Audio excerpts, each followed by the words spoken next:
What's up, gang? I'm excited to bring you part 2 of my weight loss plateau series.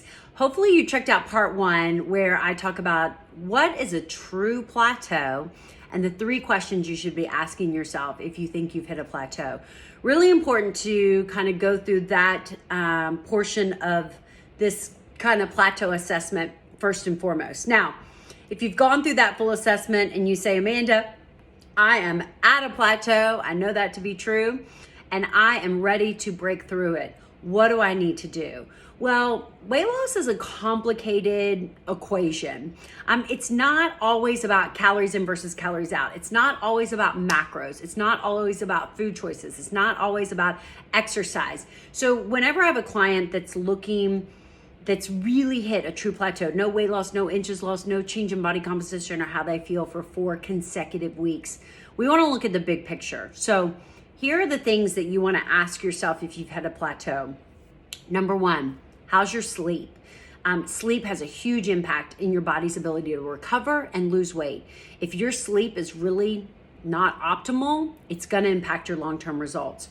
So you could be doing everything right within your life and not sleeping well, and that will create a plateau. It really messes with your cortisol levels, and again, your body's ability to recover. So look at your sleep patterns. Could you work to improve that? How's your stress? Another cortisol issue. You know, if you are in a period of elevated stress, more so than maybe a couple of months ago, that could be slowing down your weight loss. Remember, insulin and cortisol are the top 2 fat storing hormones in the body.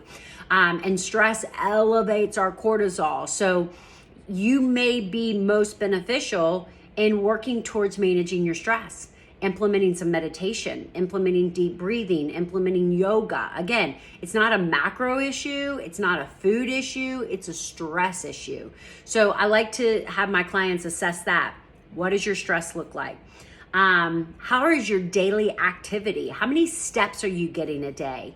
You know, a lot of people will put a lot of effort into a really hard, strenuous workout. They'll go to the gym, they'll crush themselves for 1 hour, and then they leave the gym and they sit all day long. They have a desk job, and maybe they're only getting 3,000 or 4,000 steps a day, even with that workout.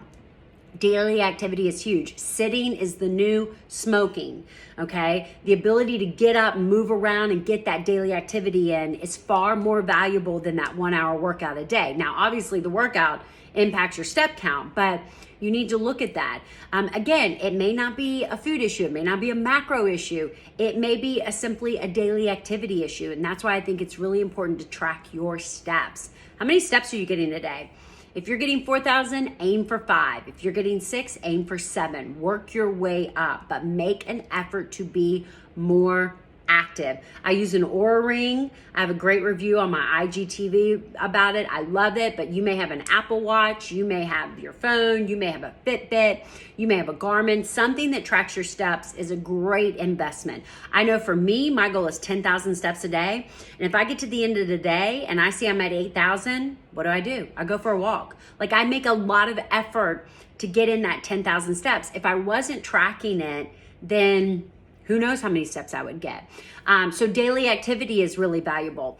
Look at your workouts. You know, I do feel like diet is 80%. You can't out-exercise a bad diet.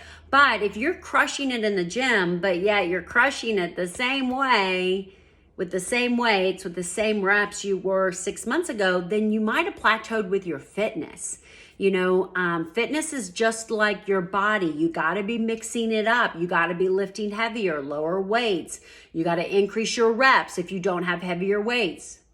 Increasing your weights, lower reps is what I should say. So again, it's just like mixing it up. If you've been squatting with 10-pound dumbbells for the past year, well, it's time to go up to 15. You know, so little things like that can really make a huge impact. You know, think of it as running a mile. The first time you ran a mile, it was a lot of effort. Your body was under a lot, it was taxed. It was hard. You hurt the next day. You couldn't run the full mile. But over time, you got more fit. Now you can run a full mile. Well, guess what?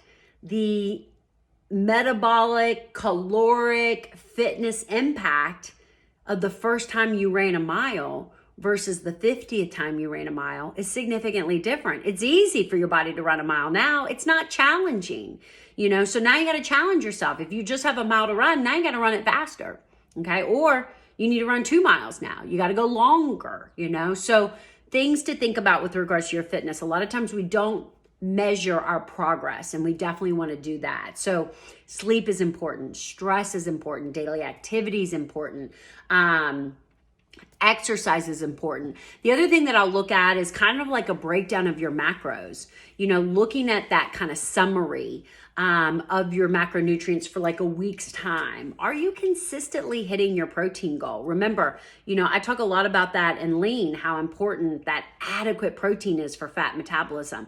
If you're not getting protein, you can't burn fat.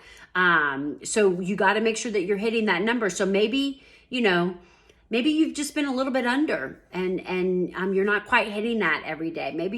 Maybe your calories have been just a little bit over, creating that kind of plateau effect. Maybe you've been having one really big flex meal day a week, in terms of if you are on track Monday, Tuesday, Wednesday, Thursday, Friday, and you eat an additional 1,000 calories Saturday and Sunday, well, that's going to create a wash, You can't be perfect on the weekdays and then kind of really blow it on the weekends. That's going to create maintenance, which is not a bad thing. Okay. We talked about, is it time for a diet break? Do you just need to take a break and give yourself a little grace until you're ready to kind of go back all in? So looking at those kind of things with regards to your macros, your macros may be right, but you're not quite hitting your goals. I will talk to a lot of people and they're like, oh, I hit a plateau. And I'm like, oh, okay, well,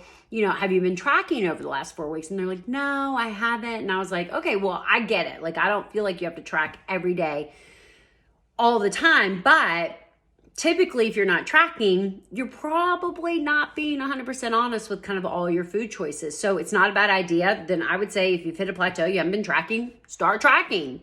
Make sure that you're really hitting those goals. Now, if you have been tracking and you have been hitting your goals, and it's time to change your macros. I don't always reduce your calories. You get to a point where you just can't go any lower. Like, I don't think anyone should be eating below 1,200 calories. It's not sustainable. So a lot of times maybe I will change your splits. Maybe you need a little bit extra protein. Maybe you need less fat.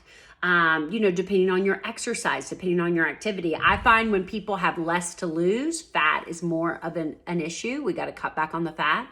And when you have less to lose, you have more lean muscle mass, which means that you need more protein. So sometimes I just change your splits, increase the protein, decrease the fat, keep the carbs the same. And that helps. If you're already at a really low caloric value, then we do the reverse dieting. We do ultimately, I know you want to power through, but you've got to take a break. You got to take a diet break. You got to reverse diet in order to get your metabolism back up. If you are, at a really nice caloric intake, like say you've been eating 1,800 calories and you've been losing weight, but you've hit a plateau, then good, let's go to 17. Like, we can do that. There are some points where we can reduce your caloric intake. But again, once you get down to these kind of really low numbers, it's a little bit harder to do because it's not sustainable. Okay. So that's what we kind of do with the macros. It's a little bit complicated with regards to that, but change your splits, change your calories, reverse diet. Those are some things that we look at. The next thing I look at is alcohol. Party time. Is alcohol setting you back? Is it summertime and you've been indulging in those White Claws a little bit more than you had been? Were you drinking once a week and now you're drinking 3 or 4 times a week? Really the frequency in which you're consuming alcohol can really make a huge impact on your weight loss. And then I also like to look at food choices,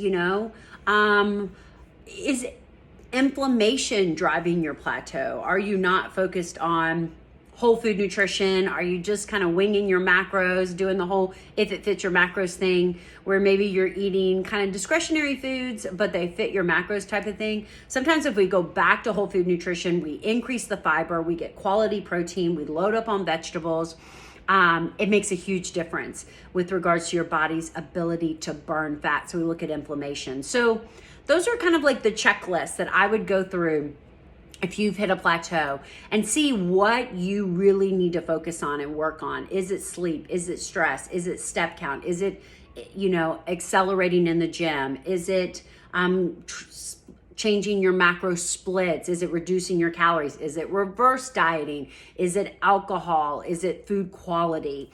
Those are all things that are going to play a big role. I would suggest that you pick one thing to focus on for 4 weeks. And then if you don't see any improvement with that one thing, pick another, okay? So that way you can very easily see what's working and what's not working. Let me know what questions that you still have about how to break through a plateau. Again, sometimes the best thing to do when you hit a plateau is to take a break and do some reverse dieting. So be sure you check out my video on that so you know how to implement that into your lifestyle. Thanks, gang.